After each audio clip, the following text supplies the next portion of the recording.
Entre los meses de septiembre y diciembre de 2010, un equipo de estudiantes y periodistas del Observatorio de la Televisión de la Universidad Austral y el capítulo Infancia de Periodismo Social monitoreó los 5 noticieros de la primera noche de la televisión argentina. Se analizaron más de 600 noticias, en más de 20 categorías distintas, con el objetivo de conocer cómo y cuánto los noticieros hablan de niños, niñas y adolescentes, y sus derechos. Se trató de la primera investigación de este tipo en el país, y el primer número lo dice todo. Apenas 1 de cada 10 noticias hablan de chicos y chicas, de su realidad, de cómo viven y sueñan. ¿Y cómo lo hacen? ¿A través de qué temas? ¿Con qué fuentes? Empecemos por el principio.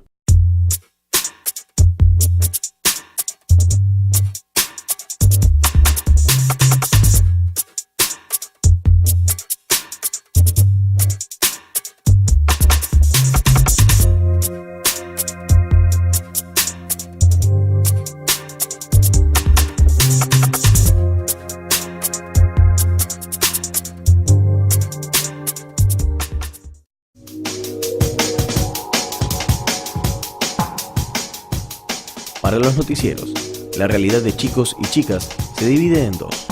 De un lado la violencia y del otro todo lo demás. Así de simple y de poco probable. Es que, según esta investigación, la violencia ocupa el 43,2% de las notas referidas a infancia y adolescencia en los noticieros de la primera noche de la televisión argentina. Y es un número también que no termina reflejando equilibradamente lo que ocurre con la niñez y adolescencia en nuestro país. ¿O es la violencia en sus diferentes formas una parte tan importante en la vida de los casi 15 millones de chicos menores de 18 años que viven en el país, como sí lo es en las noticias? Todo pareciera indicar que no. Y esta supremacía de las notas de violencia es una característica común a todos los noticieros, con excepción de Visión 7, de la televisión pública. En los otros 4, la violencia ocupa casi siempre, en promedio, la mitad de la agenda de temas, y en casi todos, la diferencia con el resto de los temas es muy importante. ¿Alguna explicación? No creo que el eje por el que haya que mostrar a un chico o un adolescente sea la violencia. Lo que sucede es que hoy hay muchos actos violentos, o que antes pasaban y se tapaban, o que empezaron a darse con mayor recurrencia por cuestiones de educación o de instrucción, y que ahora se conocen mucho más. Por caso también, la cantidad de hechos que hay de violencia en los establecimientos educativos, de pibes que llevan armas blancas, armas de fuego, de tragedias, una de las tragedias que se vivieron hace años en el sur, creo que es el caso más emblemático, también hace que se hable de violencia, pero desde un punto de vista antes no conocido, que era el de la violencia en los colegios. La violencia es, por una parte, noticia, en el sentido de que responde claramente a la idea de ruptura, que siempre implica cualquier noticia, y por otra parte es una noticia que atrae, una noticia que genera curiosidad, que genera interés.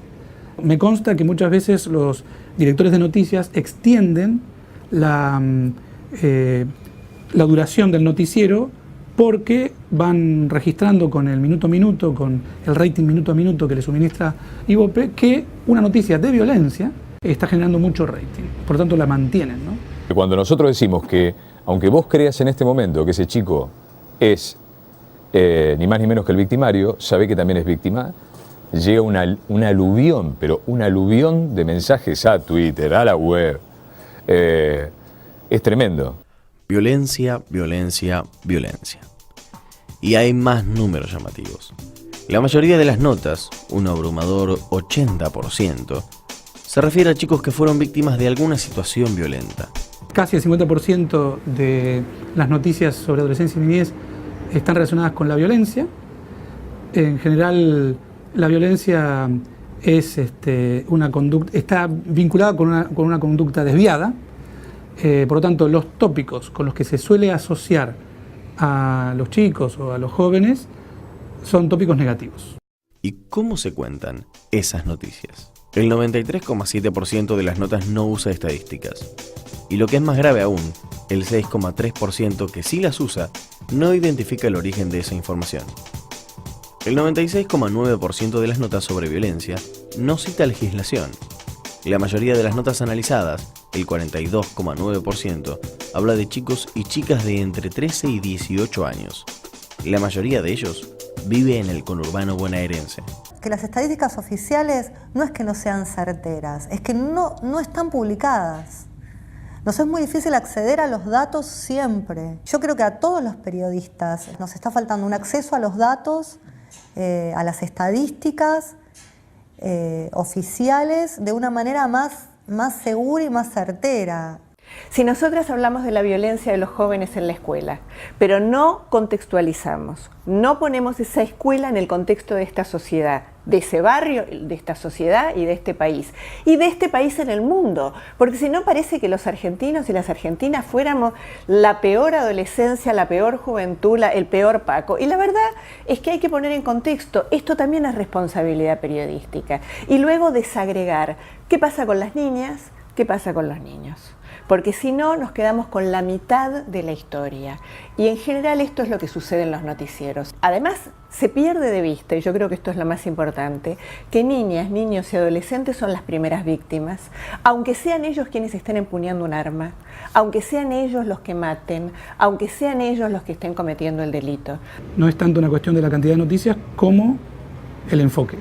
Entonces, en el enfoque yo sí creo que le falta marco teórico a la noticia, al menos televisiva, sobre la niñez y sobre la juventud, la adolescencia, ¿no?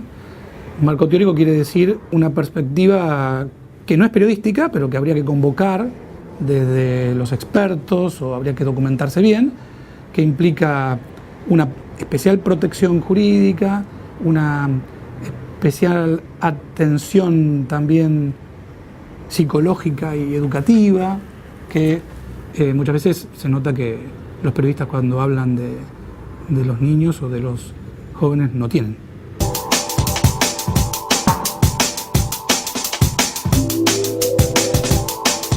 Pero no solo de violencia viven los noticieros. Aunque con mucho menor espacio, hubo otros temas que también estuvieron en la agenda periodística en los meses analizados. Educación fue uno de ellos.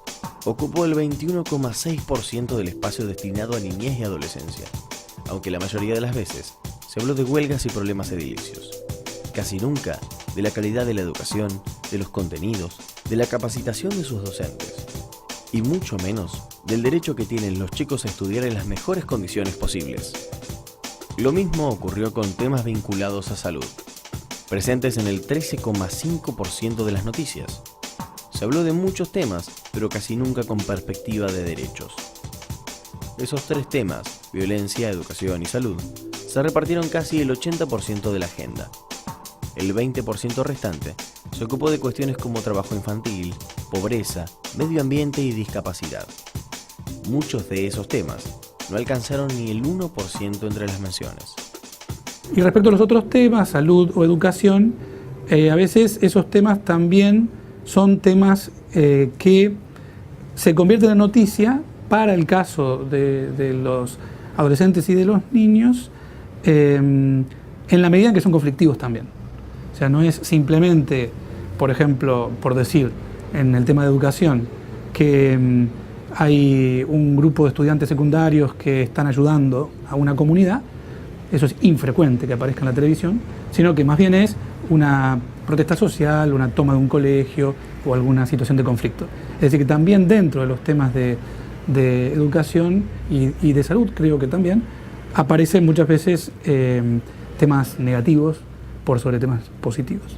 No voy a evaluar a todos los noticieros, creo que cada noticiero tiene su forma y su responsabilidad. Te puedo contar cuál es la nuestra nada más. Sé que hay en los medios tantas visiones como medios hay. Sí es verdad que los medios son una parte de la sociedad, que los medios reflejan mucho de lo que pasa, que pueden exagerarlos, que en innumerables casos debemos hacer autocrítica sobre cuáles son los temas que elegimos. A mí no me parece tanto el problema qué elegimos, sino cómo lo mostramos.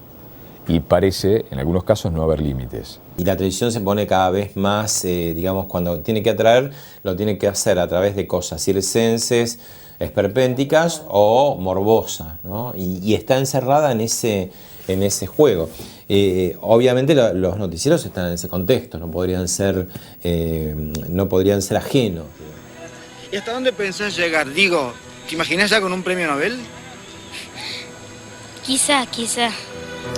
Y ojalá lo sea. En general, se meten en las temáticas juveniles también cuando los diarios nos metemos con un tema de tapa que tiene que ver que en la Argentina, ponele, no sé, los chicos cada vez consumen alcohol más temprano o el índice de reincidencia aumentó, entonces cuando ven claramente un tema dicen, bueno, vamos por él, pero si no sale antes en un diario tampoco, o sea, esas pocas notas que hay, sí, habría, capaz que para otros estudios es interesante rastrearle de dónde salió, porque por ahí no salió de la televisión, salió en general del diario.